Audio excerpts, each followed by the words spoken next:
마태복음 25장입니다.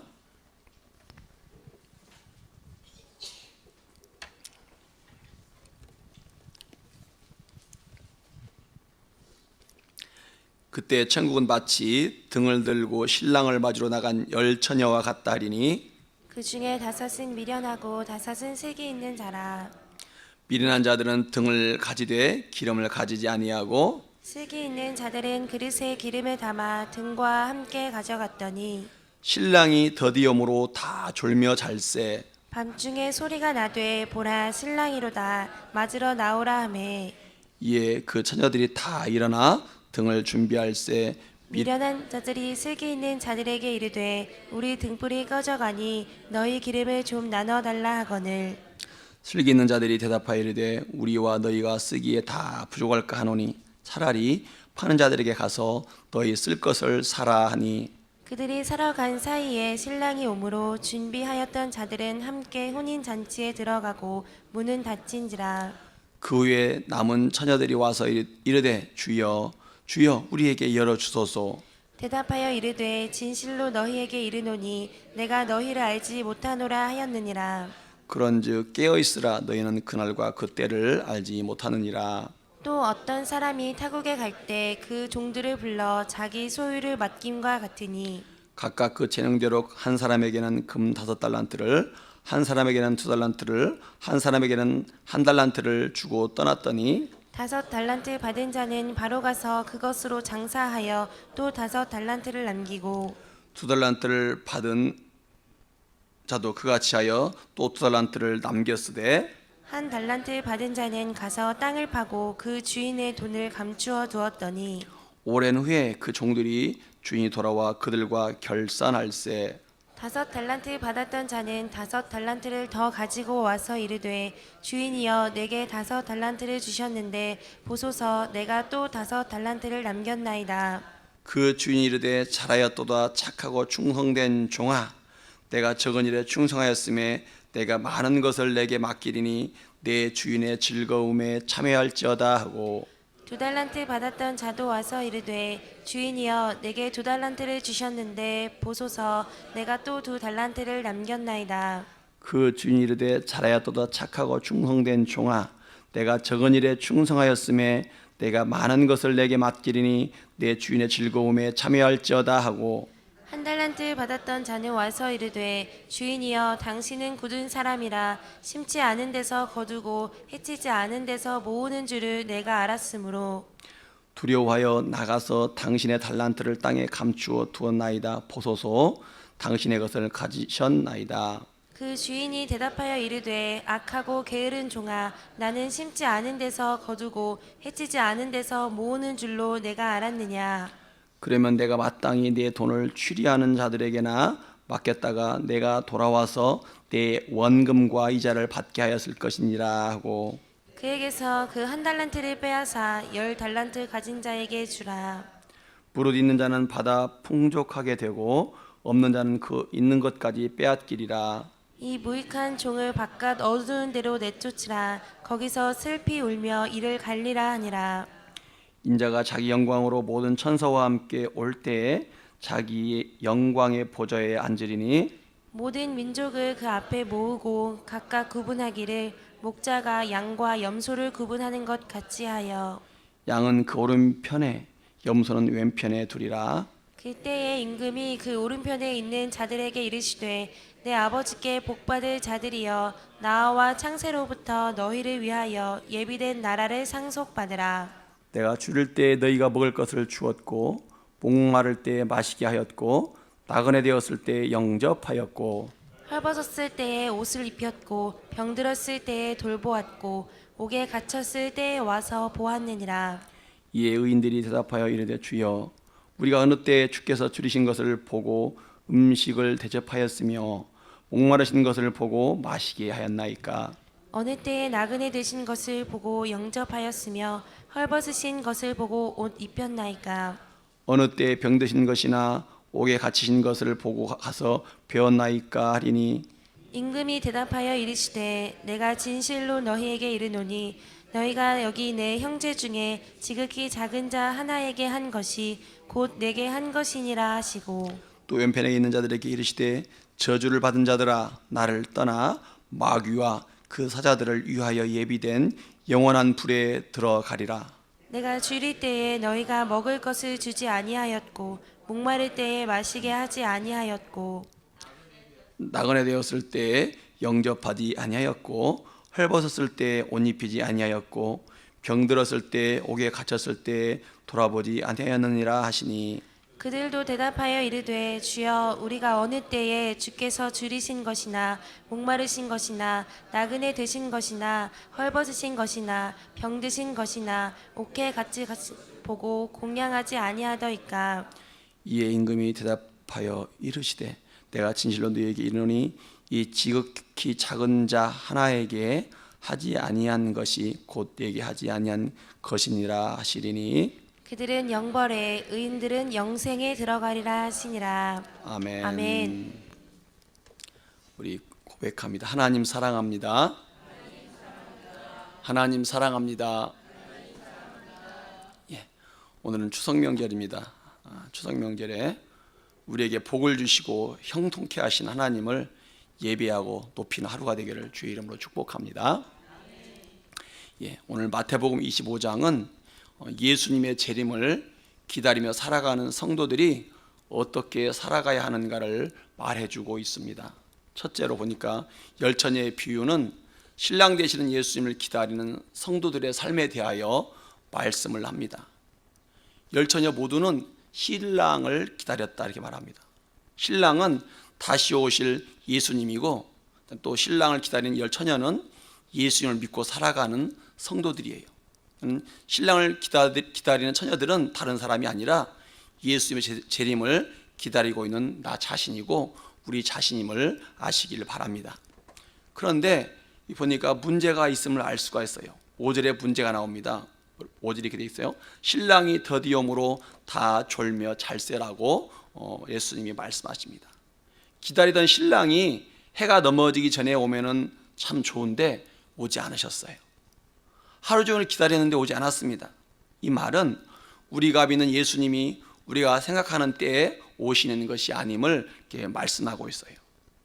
예수님을 기다리는 사람들은 두 가지 현상이 있습니다. 하나는 열성적으로 기다리는 성도들이 있고요.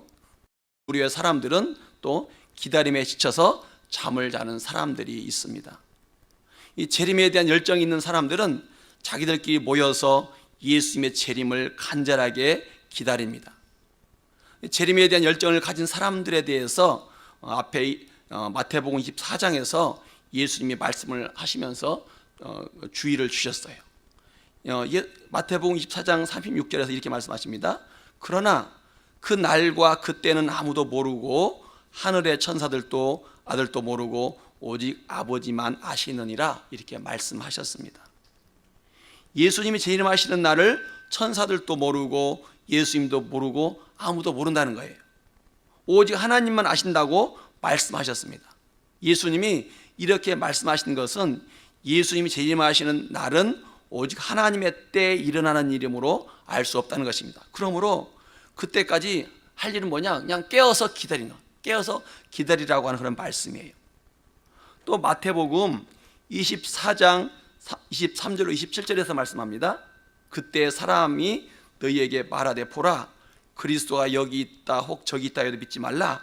거짓 그리스도들과 거짓 선지자들이 일어나 큰 표적과 기사를 보이어 할 수만 있으면 택하신 자들도 미혹하게 하리라. 보라 내가 너희에게 미리 말하였노라. 그러면 사람들이 너희에게 말하되 보라 그리스도가 광야에 있다 해도 나가지 말고 보라 골방에 있다 해도 믿지 말라 이렇게 말씀하셨어요. 그냥 그리스도가 재림하는 장소를 사람들이 말해도 믿지 말라고 하십니다. 재림을 열망하는 사람들은 간혹 그래서 기적을 보여주면서 그리스도 재림하는 날을 말하기도 하고 그리스도가 재림하는 장소를 말씀하기도 합니다. 그런데 주님이 미리 말씀하시기를 그런 미혹이 있다 할지라도 끌려다니지 말라라고 분명히 말씀하고 있어요.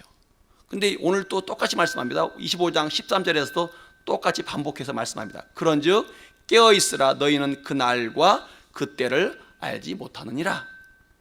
그러므로 이 재림에 대한 열망을 가진 성도는 재림 날짜와 장소에 대해서 주장하고 싶은 열망을 내려놓고 주님 말씀에 귀를 기울이는 그런 자세가 필요합니다.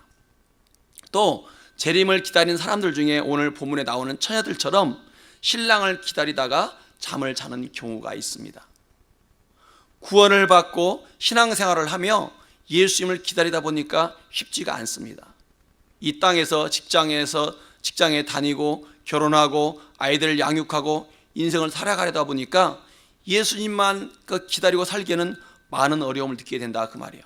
그래서 예수님만 바라보던 눈이 직장을 바라보기도 하고, 예수님만 바라보던 그 눈이 자녀들만 바라보기도 합니다. 돈 버는 재미에 빠져 살기도 합니다. 이런 재미에 빠지는 것이 잠을 자는 처녀와 같습니다. 또 권력의 쾌락이라든지 술의 쾌락, 성적인 쾌락에 빠집니다. 세상살이에 빠져서 믿음이 식고 영적으로 잠을 자게 됩니다. 주님을 기다리던 사람들이 세상 재미에 빠져서 처녀들처럼 잠을 잡니다. 예수님은 오늘 열처녀의 비유를 통하여서 말씀하십니다. 깨어서 주님이 언제 오시든지 맞을 준비를 하고 살아가라고 말씀하십니다. 그러므로 날마다 기도하고, 날마다 성경을 보고, 날마다 말씀대로 살아가고, 날마다 하나님의 뜻을 행하는 일을 게을리하지 않기를 바랍니다. 우리가 잠시 눈을 돌리면은 우리의 믿음이 식어버리잖아요. 늘 기도하는 생활을 하다가도 다른 일에 신경 쓰다 보면 언제 그 기도하던 열정이 식어버려서 내 눈이 그냥 세상을 바라보고 있고요, 내 영은 잠을 자게 됩니다.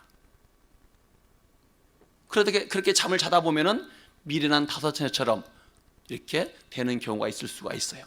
그러므로 깨어서 살아가는 사람이 되기 바라고요, 깨어있는 지혜로운 다섯 처녀처럼 살아가시기 바랍니다. 그래야지만 신랑이 언제든지 오더라도 우리는 그 신랑을 맞이하고 신랑과 함께 혼인잔치에 들어갈 수 있습니다. 깨어서 있는 우리 지혜로운 다섯 처녀이 되시기를 주의 이름으로 축복합니다.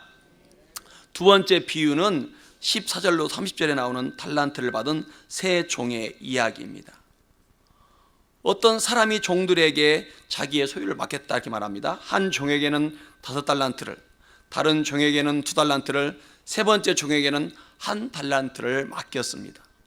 이들은 모두 가서 열심히 장사를 하였습니다. 그리고 주인이 올 때에 결산을 하였습니다. 그랬더니 5달란트를 받은 종은 5달란트를 가지고 와 남겼고요, 2달란트를 받았던 종도 2달란트를 남겼다라고 오늘 성경은 말씀합니다. 그러나 1달란트를 받았던 종은 땅에 묻어 두어서 이익을 남기지 못했다라고 말합니다. 5달란트, 2달란트를 남긴 종들은 착하고 충성된 종이라고 칭찬을 받았습니다. 그리고 주인의 즐거움에 참여하라는 말을 들었습니다. 그러나 1달란트를 땅에 묻어 두었던 종은요, 악하고 게으른 종이라고 책망을 받았고요, 바깥 어두운 데로 쫓겨났습니다. 이 비유의 교훈이 무엇입니까? 첫째로는 성도로서 맡은 사명에 착함으로, 충성으로 사명을 감당하라 그 말입니다. 무엇을 맡았든지 하나님이 맡겨주신 그 영적인 사명, 육적인 사명을 착한 마음으로 충성하고 열매를 남기는 성도가 되라는 것입니다. 특별히 네가 이 작은 일에 충성하였다 이렇게 말하죠. 그죠? 작은 일에 충성하였다. 내가 맡은 그 사명이 작든지 크든지 그걸 상관하지 않고 착함으로 충성했다 그 말입니다. 그러므로 착함 가운데 충성하며 열매를 남기라는 그 말씀에 순종하는 성도 되기를 바랍니다. 또한 두 번째 교훈은요, 맡겨진 사명과 삶에 대해서 계산할 때가 있음을 알라는 것입니다. 주님이 늦게 오는 것 같아요. 아니면 주님의 재림이 없을 것 같은 그런 느낌이 들기도 해요. 이 땅이 너무 재밌다 보면요, 주님이 오시는 것을 싫어할 수도 있어요. 그러나 오늘 이 비유가 말씀하시는 것은 주님은 반드시 재림하시고 그 종들의 삶을 계산하신다는, 종들이 살았던 그 삶에 대해서 계산하시고 그것에 대해서 상을 주시고 벌을 주신다라고 성경이 말씀하고 있습니다. 그냥 유야무야 넘어가지 않는다는 것입니다. 우리의 삶을 계산하시고 상벌을 주시는 주님을 반드시 기억하면서 하루하루 살아가라는 것입니다. 그렇게 살아가는 성도가 영적으로 깨어있는 성도임을 믿으시기 바랍니다. 세 번째로요, 세 번째 비유는 양과 염소의 비유이죠. 이 세 번째 비유는요, 예수님의 재림을 기다리며 사는 성도들이 믿음의 가족들과 이웃들을 어떻게 대우해야 되는지, 어떻게 섬겨야 하는지에 대해서 말씀을 해 주시고 계십니다. 우리는 이 말씀에 대해서 담임 목사님께 많이 들었어요. 그래서 아마 잘 알고 계실 거예요. 31절에서 말씀하죠. 이렇게 말씀하고 있습니다. 인자가 자기 영광으로 모든 천사와 함께 올 때에 자기 영광의 보좌에 앉으리니 모든 민족을 그 앞에 모으고 각각 구분하기를 목자가 양과 염소를 구분한 것 같이 하여 양은 그 오른편에 염소는 왼편에 두리라, 이렇게 말씀하십니다. 종말의 때에 이런 구별과 심판이 있을 거라는 것입니다. 예수님 재림하시면은 양과 염소를 구분하는 심판, 재림이 있다, 심판이 있다 그 말입니다. 그리고 이 심판의 기준, 이 기준이 뭐냐? 지극히 작은 자, 형제를 어떻게 섬겼는가가 심판의 기준이라고 말씀합니다. 40절에서 나오죠. 40절을 같이 한번 읽어보도록 하겠습니다. 같이 읽겠습니다. 40절 시작. 임금이 대답하여 가라사대 내가 진실로 너희에게 이르노니 너희가 여기 내 형제 중에 지극히 작은 자 하나에게 한 것이 곧 내게 한 것이니라 하시고. 아멘. 여기 예수님은요, 형제 중에서 지극히 작은 자를 예수님과 동일시하고 있어요. 가장 작은 자를 섬긴 것이 주님을 섬기는 행동이라고 예수님이 지금 인정을 하고 있어요. 예수님이 말씀하신 내 형제의 대상이 누구입니까? 예수님은요, 형제 자매에 대하여 이렇게 말씀하셨습니다. 마태복음 12장 47절로 57절에서 이렇게 말씀하셨어요. 한 사람이 예수께 여짜오되 보소서 당신의 모친과 동생들이 당신께 말하려고 밖에 섰나이다 하니 말하던 사람에게 대답하여 가라사대 누가 내 모친이며 내 동생들이냐 하시고 손을 내밀어 제자들을 가리켜 가라사대 나의 모친과 나의 동생들을 보라. 누구든지 하늘에 계신 내 아버지의 뜻대로 하는 자가 내 형제요 자매요 모친이라 하시더라. 그냥 예수님의 어머니와 가족들이 밖에서 만나기 위해 기다린다고 제자들이 말합니다. 그러자 예수님이 대답하신 거예요. 손을 내밀어 가리켜 이르시되 주변 사람들을 보면서 나의 어머니와 나의 동생들을 보라. 누구든지 이 하늘에 계신 내 아버지의 뜻대로 하는 자가 내 형제요 내 자매요 내 어머니라. 예수님이 가리킨 대상이 누구냐? 예수님을 따라다니고 있는 제자들, 예수님을 섬기고 있는 그 성도들을 가리켰어요. 그러니까 오늘 25장 40절에서 여기 내 형제 중에 지극히 작은 자 하나에게 한 것이 나에게 한 것이라고 하는 말씀에서 내 형제는 1차적으로는 구원받고 살아가는 성도, 구원받고 같이 신앙생활하는 성도를 가리켜요. 1차적인 의미에 있어서. 그러니 예수님은 예수를 믿는 성도를 이렇게 가난하고 약간 믿음의 가족들을 섬기는 것이 예수님의 뜻임을 알아야만 합니다. 그런데 문제는 많은 사람들이 자기는 양이라고 믿고 있고 신앙생활을 하고 있다는 사실입니다. 염소의 자리에 세워진 사람들은 모두가 교회를 성실하게 다녔던 사람들이에요. 41절로부터 45절을 보시기 바랍니다. 거기 보면 이렇게 되어 있죠. 또 왼편에 있는 자들에게 이르시되 저주를 받은 자들아 나를 떠나 마귀와 그 사자들을 위하여 예비된 영영한 불에 들어가라. 내가 줄일 때에 너희가 먹을 걸 주지 아니하였고 목마를 때 마시게 하지 아니하였고 나그네 되었을 때 영접하지 아니하였고 벗었을 때 옷 입히지 아니하였고 병들었을 때 옥에 갇혔을 때 돌아보지 아니하였느니라 하시니 저희도 대답하여 이르되 주여 우리가 어느 때 주의 줄이신 것이나 목마른 것이나 나그네 된 것이나 벗으신 것이나 병드신 것이나 옥에 갇히신 것을 보고 공양치 아니하더이까. 이에 임금이 대답하여 가라사대 내가 진실로 너에게 이르노니 이 지극히 작은 자 하나에게 하지 아니한 것이 곧 내게 하지 아니한 것이니라 하시리니. 이렇게 말씀합니다. 문제는 이 염소의 자리에 서 있는 사람들이죠. 염소의 자리에 세워진 사람들은 누구냐? 날마다 교회 다니는 사람들이에요.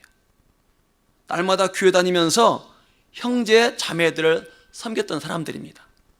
문제는 근데 예수님 보실 때 이 지극히 작은 내 형제들의 주림과 목마름과 나그네됨과 헐벗음과 병듦과 옥에 갇힘을 돌아보지 않았다는 것입니다.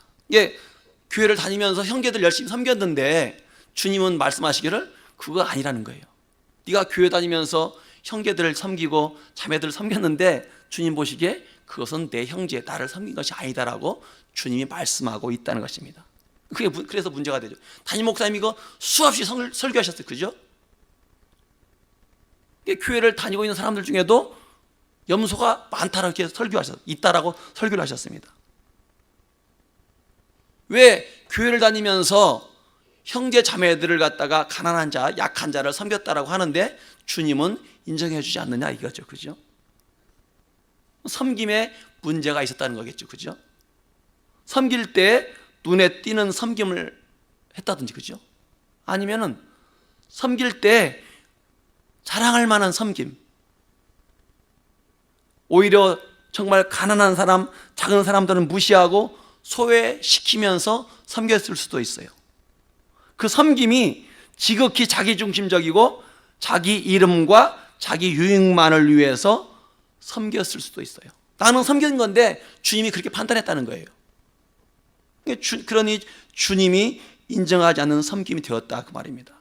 이렇게 자기 자랑과 자기 과시, 대접받을 만한 사람들만 섬기고 살았기에 예수님의 인정을 받지 못한다 그 말입니다.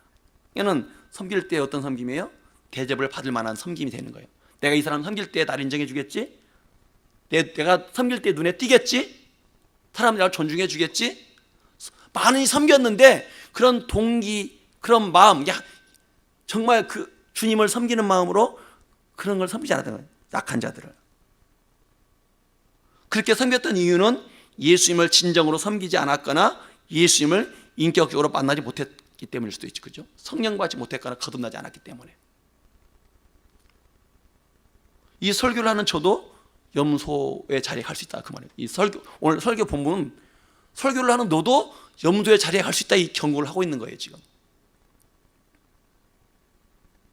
저도 그래서 조심스러워요. 육적으로 약하고 가난한 성도, 영적으로 약하고 가난한 성도들을 섬기는 삶을 살아가기를 힘쓰시기 바랍니다.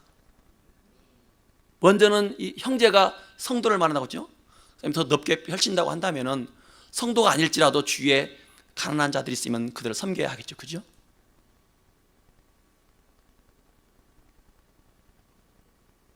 주님은 가난하고 약한 성도들을 섬기는 삶을 심판 때 그 평가 기준으로 삼겠다고 하십니다. 믿음의 형제 자매를 돌보는 삶이 되도록 힘쓰시기 바랍니다. 또한 믿음의 형제 자매가 아니라 할지라도 주변에 가난한 자가 있다고 한다면 섬기도록 힘을 써야만 합니다. 그래야지 양의 자리에 서고 영생에 들어갑니다. 설교지만 무서운 설교고 무서운 말씀이에요.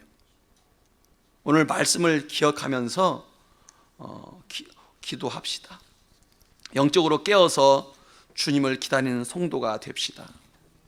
영적으로 깨어서 영적인 사명, 육적인 사명에 충성하는 성도가 됩시다. 영적으로 깨어서 지극히 작은 형제자매를 섬기는 성도가 됩시다. 오늘 이 말씀을 기억하면서 시간에 결단하는 기도합시다. 우리 같이 말씀을 기억하면서 기도하겠습니다. 하나님 아버지 감사합니다. 오늘 이 추석 새벽에 이 자리에 나오게 하심을 감사합니다. 하나님 영적으로 깨어서 주님을 기다리는 성도가 되기를 원합니다. 주님 영적으로 깨어서 영적인 사명, 육적인 사명에 충성한 성도가 되게 하여 주시옵소서. 영적으로 깨어서 지극히 작은 형제자매를 섬기는 성도가 되기를 원합니다. 하나님 우리는 그렇게 살아갈 수 없사오나 주님이 우리 안에 거하시오니 주님께서 그렇게 살아갈 힘과 능력을 우리 마음 가운데 심령 가운데 부어 주시옵소서. 그런 은혜를 허락하여 주옵소서. 감사드리며 예수님 이름으로 기도드리옵나이다. 아멘. 하나님 또한 이 새벽에 주의 전에 나와서 11조로 감사 예물로 아버지 실천 번제 주님께 올려드리오니 이 예물을 기쁘게 받아 주시옵소서. 하나님 예물을 드리는 성도들마다 성경에 약속되어진 대로 복을 풍성히 허락하여 주시옵소서. 아버지 그래서 하나님께 복 주심을 깨달아 알게 하여 주옵소서. 또 이 새벽에 깨어서 기도하시는 우리 저희 담임 목사님을 기억하여 주십시고 항상 강건케 하심으로 강단을 지킬 수 있는 담임 목사님 되도록 복의 복을 더하여 주옵소서. 감사드리며 예수님 이름으로 기도드리옵나이다. 아멘.